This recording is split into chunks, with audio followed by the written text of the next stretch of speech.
You ask Tiger to solve. This deals with linear equations with one unknown. The final result is a equals -1/5. Let's solve it step by step. Simplify the expression. Group like terms. Simplify the arithmetic.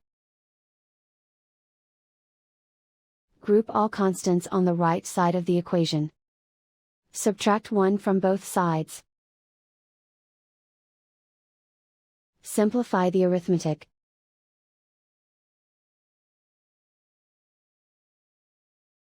Isolate the a.